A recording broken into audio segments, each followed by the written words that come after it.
Avec ses lumières tamisées et ses bourgeoirs en fer forgé, ses abat-jours perlés et un répertoire de jazz et de blues des années 1930 et 40 en boucle, le Rex Café est devenu une attraction incontournable pour les touristes du monde entier souhaitant vivre l'expérience hollywoodienne classique Casablanca. Rick's Cafe is imaginary. Le Rex Café est imaginaire, mais c'est un endroit que nous voulons tous visiter.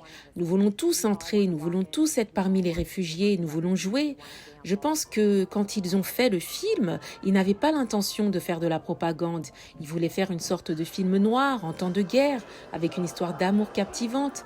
Mais le matin du 8 novembre, le public américain s'est réveillé avec des informations selon lesquelles la Western Task Force, 33 000 soldats américains, arrivaient à terre au Maroc français. Et leur objectif était de s'emparer de Casablanca. Entrer dans le bar chic à côté de la vieille ville de Casablanca, c'est comme remonter le temps. Selon le directeur du restaurant et pianiste Issam Chaba, ce n'est pas une réplique exacte du café du film. La seule chose qui a été parfaitement reproduite au final, c'est son esprit. So all of a sudden, Donc tout d'un coup, les Américains savent où se trouve Casablanca et ils s'intéressent maintenant à Casablanca. Et Warner Bros. A un film intitulé Casablanca. Jack Warner et les studios Warner Bros. Auront un autre coup de pub en janvier 1943 lorsque Franklin Roosevelt et Winston Churchill viennent à Casablanca pour la conférence. Et donc une fois que cela est connu, c'est encore une fois une belle publicité pour le studio. Et le film devient une partie de l'expérience de la guerre américaine d'une manière qui n'a jamais été prévue. Le Maroc était encore sous la domination de Vichy lorsque le film a été réalisé. Alors, le réalisateur Michael Curtiz a tourné l'intégralité de son chef-d'œuvre dans les studios de Warner Brothers en Californie.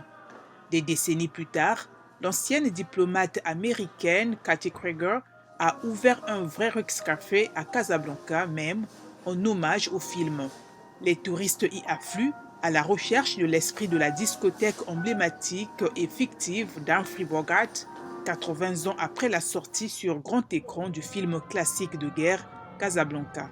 Bien que le Rex Café n'a pas pris part au tournage parce qu'il n'existait pas encore, le tournage, ils ont utilisé des décors avec des objets qu'ils ont importés d'un peu partout. Donc l'endroit n'a jamais existé dans la réalité, c'est juste un décor de film. Mais il existe dans l'imaginaire de ceux qui ont vu le film. Et donc cette envie de le vivre pousse les gens donc à venir à Casablanca. La sortie du film aux États-Unis a eu lieu en janvier 1943. Le film Casablanca est resté l'une des œuvres les plus appréciées d'Hollywood.